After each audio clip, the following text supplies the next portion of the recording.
Assalamualaikum warahmatullahi wabarakatuh. Berjumpa dengan saya, Sonia Linda Wibowo. Dalam video kali ini kita akan membahas soal evaporasi di buku Ken Koplis di poin 8.48. Nah, di situ kalimat soalnya ialah untuk memekatkan 4.536 kg per jam larutan NaOH yang mengandung 10% NaOH dan nantinya akan dipekatkan menjadi 20% NaOH dalam larutan tersebut. Yang digunakan ialah single effect evaporator dengan luas areanya 37,6 meter persegi. Umpan masuk pada suhu 21,1 derajat Celcius atau 294,3 Kelvin. Steam jenuhnya masuk pada suhu 110 derajat Celcius atau 383,2 Kelvin yang digunakan untuk pemanasan dan tekanan di dalam ruang uap dari evaporator sebesar 51,7 kPa, maka yang dicari ialah hitunglah steam yang digunakan dan koefisien perpindahan panas secara keseluruhan. Mari kita tulis terlebih dahulu komponen-komponen yang diketahui, yaitu ada feed umpan masuk dan komponen-komponen yang lainnya. Nah, kita ilustrasikan. Di sini ilustrasi ini untuk mempermudah kita dalam pengerjaan soal. Ada feed yang masuk sebesar 4.536 kg per jam, kemudian XF atau fraksi dari NaOH, fraksi feednya sebesar 10% atau 0,1, kemudian suhu masuk feednya, suhu umpan masuknya 21,1 derajat Celcius, selanjutnya ada steam yang masuk dengan suhunya 110 derajat Celcius. Tekanannya tadi sudah disebutkan yaitu 51,7 kPa. Kemudian di sini adalah fraksi produk XL sebesar 0,2. Jadi diinginkan 20% NaOH yang terkandung di dalam produknya. Luas area yang digunakan 37,6 meter persegi dalam single effect evaporator. Kemudian nantinya akan ada yang teruapkan yang dilambangkan dengan V dan juga ada entalpi serta suhu. Karena yang ditanyakan steam, maka ada dua hal yang dicari. Yang pertama yaitu neraca massa dan juga entalpi atau neraca energinya. Yang pertama kita mulai dengan neraca massa total.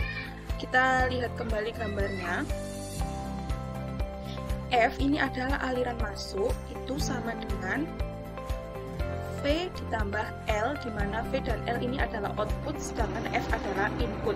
Maka persamaannya yaitu input sama dengan output, di mana inputnya F sama dengan V plus L.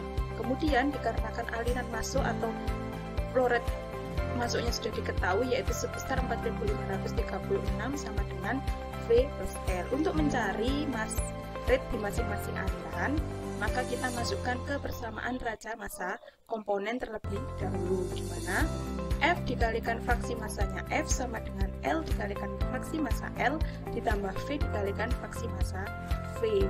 Kemudian kenapa di sini 0? Nah, seperti yang kita tahu bahwa ketika kita menghitung neraca massa komponen, persamaan neraca massa komponen, maka kita akan menuliskan ruas kiri dan kanan itu adalah komponen yang berfase sama, di mana umpan masuknya ini berupa larutan atau liquid dan juga produk yang diinginkan mengandung 20% NaOH ini juga fasenya liquid. Sedangkan yang diuapkan ini kan fasenya vapor atau uap, sehingga tidak bisa kita jadikan satu. Jadi karena fasenya berbeda maka hanya ada F dan L yang mempunyai fase yang sama. Nah, di sini neraca massa komponennya F dikalikan fraksi massa F sebesar 4.536 dikalikan 0,1, kemudian L-nya dicari, kemudian fraksi massa L atau produk yang diinginkan mengandung 20% NaOH atau 0,2. Nah, dari sini 4.536 dikali 0,1 yaitu 453,6. Di sini 0,2 dikalikan L, maka didapatkan nilai L sebesar 2.268 kg per jam. Maka apabila L sudah diketahui, maka kita kembalikan persamaan neraca massa totalnya, di mana F sama dengan V plus L. Maka jika yang dicari V, maka sama dengan F min L.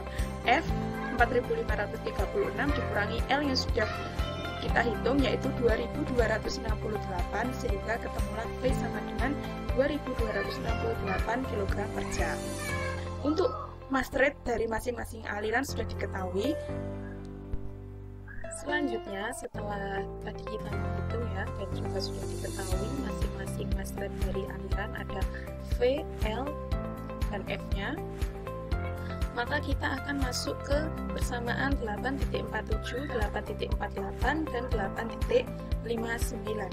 Ketiga persamaan ini nantinya yang akan kita gunakan untuk menghitung steam dan koefisien perpindahan panas.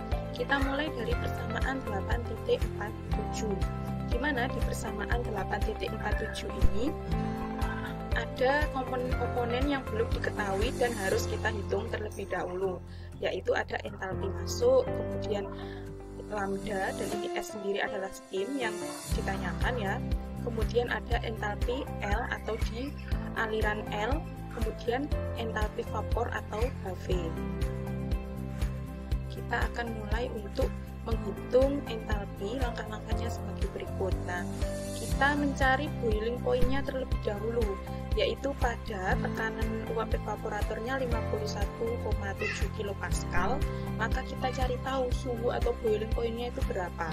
Nah, data-data ini kita dapatkan di Appendix A.29 buku Giancoplis, di mana dikarenakan di buku tersebut tidak langsung diketahui ya pada tekanan ini suhunya berapa, maka kita lakukan langkah interpolasi atau kita gunakan metode interpolasi. Nah, ini rumus interpolasinya, kemudian sudah saya tulis apa saja yang menjadi X1 dan juga apa yang ditanyakan di sini. Nah, ini 51,7 berapa suhunya? Dari metode interpolasi dengan rumus ini didapatkanlah boiling point-nya sebesar 82,2 derajat Celcius. Setelah boiling point, ini adalah boiling point dari air murni yang terkandung di dalam larutan yang diumpankan tadi. Kemudian kita mencari boiling point rise atau BPR-nya. Boiling point dari air murni sebesar 82,2 derajat Celcius. Berapakah BPR dari boiling point air murni ditambah 20% NaOH atau dari larutan, boiling point dari larutan apabila ada air dan 20% NaOH. Nah, untuk mencari BPR kita perlu mencari T1. T1 ini dicari dari gambar 8.42 di buku Giancoplis yang akan menunjukkan berapa sih boiling point dari 20% NaOH. Caranya seperti apa? Yang pertama, di sini diketahui boiling point air murni 82,2 derajat Celcius. Maka kita perkirakan ini 82 sekitar di sini. Kemudian konsentrasi dari 20% NaOH. Di sini ada garis 20% NaOH. Nah, di sini ini garisnya. Ya. Nah, lalu 80 ada di sini. 82 ada di sekitar sini. Nah, titik temu antara garis 20 konsentrasi dengan suhu boiling point airnya ini akan kita tarik ke kanan. Lalu didapatkanlah BPR. Lalu didapatkanlah boiling point dari larutan. Boiling point dari larutan yang mengandung 20% NaOH sebesar 88,9.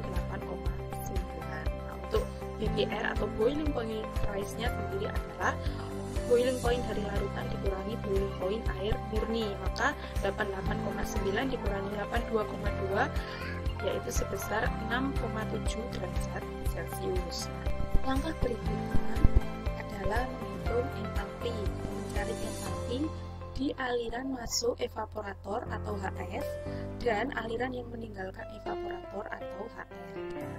Ini di sini aliran yang masuk ke evaporator konsentrasi NaOH-nya 10%, suhunya 21,1 derajat Celcius, atau kita konversikan ke Fahrenheit menjadi 69,98. Maka kita cari entalpinya berdasarkan gambar 8.43 yang ada di buku Giancoplis. Konsentrasi NaOH 10%. Kemudian untuk memudahkan kita dalam mencari entalpinya, ini suhunya sudah dikonversikan dari Celcius ke Fahrenheit yaitu sebesar 69,9 derajat Fahrenheit. Maka 0,1 dari fraksi NaOH, kemudian 69,98 yaitu ada di sini. Sekitar sini ya. Nah, kita tarik titik pertemuan antara 69,98 dan 0,1, kita tarik ke kanan. Nah, karena entalpi yang masuk ke evaporator yaitu 74,4 kJ per kilogram.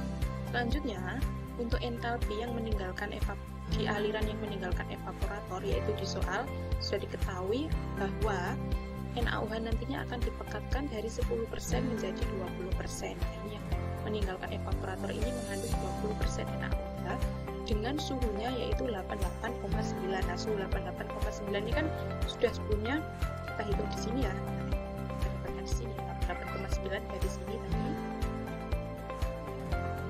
Caranya sama seperti yang sebelumnya, yaitu kita geser fraksi masanya 20% atau 0,2, kemudian suhunya sebesar 192,02, sudah dikonversikan sebelumnya ya, dari Celsius menuju ke Fahrenheit, maka 192, yaitu ada di sini, di atas ini ya. Nah, sama titik temunya, maka kita tarik ke kanan untuk mencari entalpinya, ada di atas 300 ini, atau sekitar 321 kJ per kilogram entalpi pada aliran yang meninggalkan evaporator. Nah, kedua entalpi di aliran yang menuju ke evaporator sudah diketahui, yang meninggalkan evaporator sudah diketahui. Berikutnya ialah mencari panas laten saturated steam pada suhunya 110 derajat Celcius.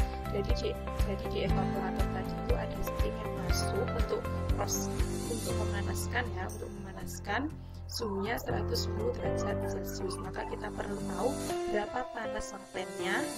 Panas laten ini rumusnya ialah entalpi saturated vapor dikurangi entalpi liquid.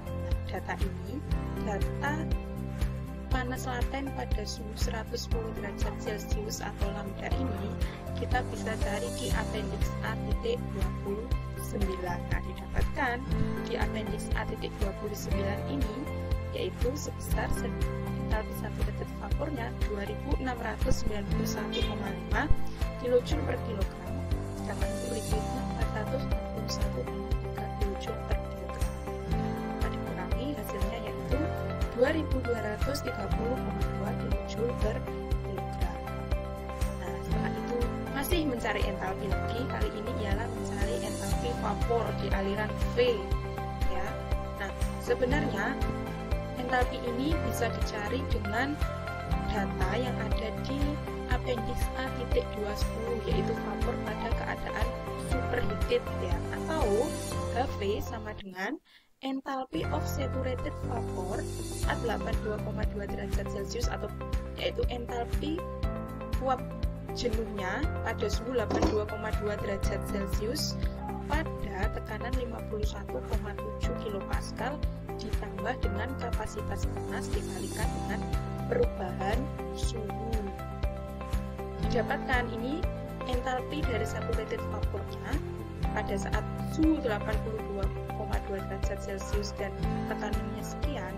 Di appendix A.29 ini tidak ada datanya ya, maka nilainya didapatkan 2647,3 kJ per kilogram. Nah, ditambah Cp dikalikan delta T, Cp atau heat capacity atau kapasitas panasnya sebesar 1,884 kJ per kilogram dengan delta T atau perubahan suhunya yaitu dari suhu larutan yang mengandung 20% NaOH dikurangi suhu air putih yaitu 6,7 derajat Celcius, atau ini sama dengan BPR-nya tadi ya, BPR boiling point rise 6,7 derajat Celcius. Maka HV langsung dimasukkan 2647,3 ditambah heat capacity dikalikan delta T atau perubahan suhunya, maka entalpi vapor pada keadaan superheatednya yaitu 2659,923 kJ per kilogram. Entalpi di masing-masing aliran sudah didapatkan nilainya, maka kita akan masukkan ke persamaan raca panas pada keadaan seimbang dengan nilai datunya 0 derajat Celcius. Nah, sudah disebutkan di atas tadi ada 3 rumus, kita mulai dari 8.47 lagi. Nah, untuk mempermudah kita tuliskan kembali komponen-komponen yang sudah kita dapatkan. Ada mass rate, divide, di umpan masuk 4.536 kg per jam. Kemudian mass rate di aliran produknya yang meninggalkan evaporator 2.268 per jam, kilogram per jam. Kemudian giveaway atau di vapornya 2.268 kg per jam. Kemudian panas latenya 2.230 itu juga dengan punya ya. Sudah kita dapatkan, kita tulis kembali. Lalu berapa steam yang dibutuhkan? Nah ini problem 1 dan kita jawab dengan menggunakan persamaan 8.47. Kita masukkan semuanya ya. F dikalikan HF, F dikalikan FAP, kemudian L juga dikalikan HV-nya, kemudian VHV dikalikan juga dengan HV-nya. Lalu kita masukkan ke persamaan ini dan didapatkanlah steamnya sebesar 2.880,125 kg steam per jam. Sudah terjawab satu pertanyaan, satu problem, yaitu steam yang digunakan yaitu 2.880,125 kg per jam. Lalu berapa nilai perpindahan panas, koefisien perpindahan panas secara keseluruhan? Ini ada persamaan 8.48 dan 8.59. Dari persamaan ini nantinya akan kita bentuk kembali menjadi persamaan berikut. Jadi Q sama dengan S dikalikan HS min H kecil S menjadi S dikalikan lambda. Nah, lambda ini kan sudah sebelumnya ya, sudah ada di ini untuk mencari panas latennya. Nah ini HS min HS sama dengan lambda ya. Ini 8.48 kemudian 8.59 Q sama dengan koefisien perpindahan panas dikalikan luas area dikalikan perubahan suhunya. Maka kita bentuk kembali persamaannya sehingga menjadi S dikalikan lambda sama dengan U kalikan A dikalikan delta T. Kemudian S-nya kita dapatkan dari steam yang sudah kita hitung sebelumnya, yaitu sebesar 2.880,125 kg steam per jam. Kemudian lambdanya juga sudah kita ketahui di atas tadi. Kemudian U yang kita cari, kemudian A adalah luas areanya sebesar 37,6 meter persegi. Kemudian delta T-nya kita dapatkan dari suhu pada steam masuk yaitu 110 derajat Celcius dikurangi dengan boiling point pada saat larutan mengandung 20% NaOH. Delta T-nya adalah T2 dikurangi T1 sebesar 21,1 derajat Celcius. Maka nilai U sama dengan S dikalikan lambda dibagi A kali delta T. Didapatkanlah sebesar 2.248,96 W per meter kuadrat Kelvin. Maka problem di soal ini sudah terjawab, yaitu baik. Terima kasih telah menyaksikan video ini, semoga bermanfaat. Jangan lupa untuk like, komen, share, dan juga subscribe channel ini. Sampai jumpa di video selanjutnya. Assalamualaikum warahmatullahi wabarakatuh.